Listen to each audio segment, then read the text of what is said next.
If you want a good watch, don't do this.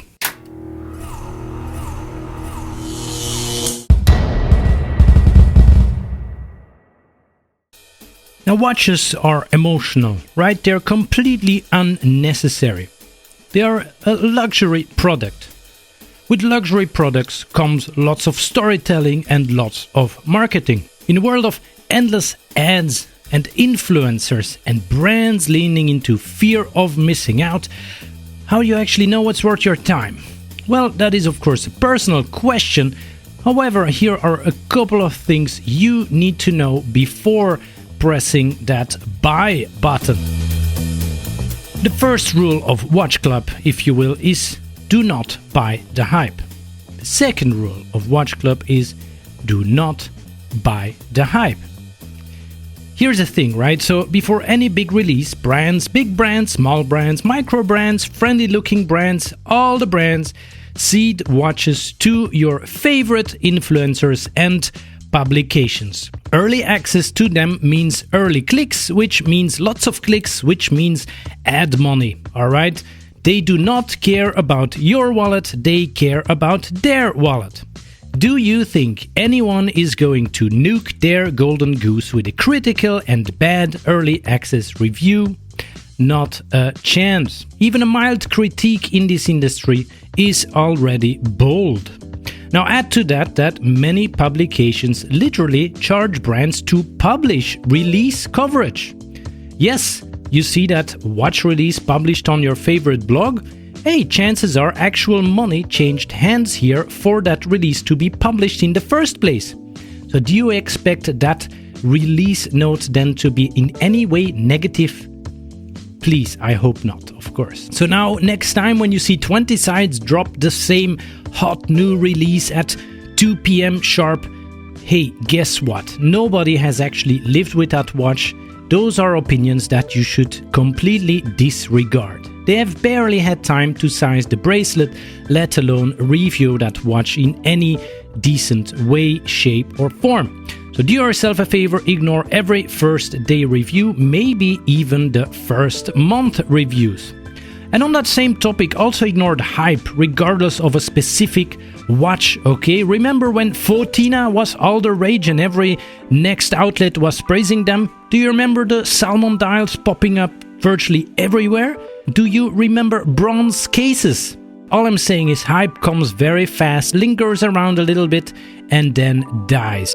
Now the second rule, if you will, would be to not switch off your brain. In general, in life, I find that a pretty good rule to stand by, right? Do not switch off your brain.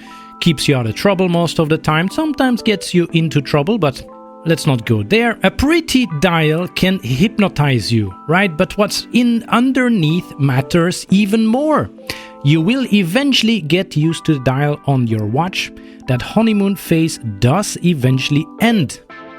But the movement, that thing needs to keep ticking no matter what. So would you buy a car with a gorgeous paint job and a garbage engine?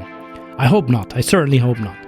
Yet somehow people keep doing this with watches and keep praising this with watches. And very often in the micro brand world. So please do take extra care there. So train yourself to look past the surface. Good rule of thumb also in life. And never forget rule number 1, of course, do not buy the hype. And then the third rule is that in the watch world, the price is not just the price. This is not something philosophical, this is truly just a fact. So this is something I actually didn't know about when I first got into watches. The price of a watch is the price, right? Well, not at all, apparently. So the price tag on the website is one thing. The real number might be another thing altogether. So talk to your retailer, right? Discounts exist and probably now more so than in the past couple of years since the global watch market is cooling down significantly, and sometimes I have to say these discounts are offered before you even ask. Then the fourth rule has something to do with spec sheets, renders and those professional photos.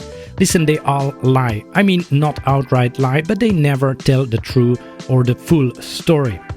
The way a watch looks in real light is not the same as what it looks like in an extremely professional and controlled photography studio. Okay, I'm sure you will have noticed that. Also, a real watch doesn't look anything like the 3D renders that are often used for release publications.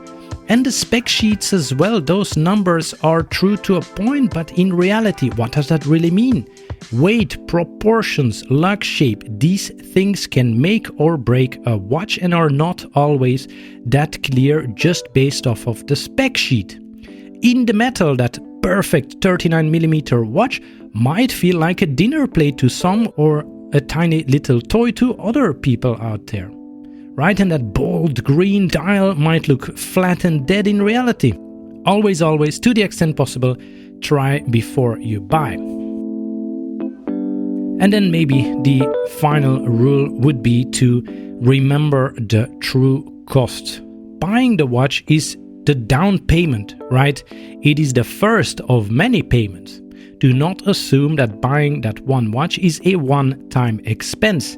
Similar to buying a car, it is not just about buying the watch, it's also about the servicing cost afterwards.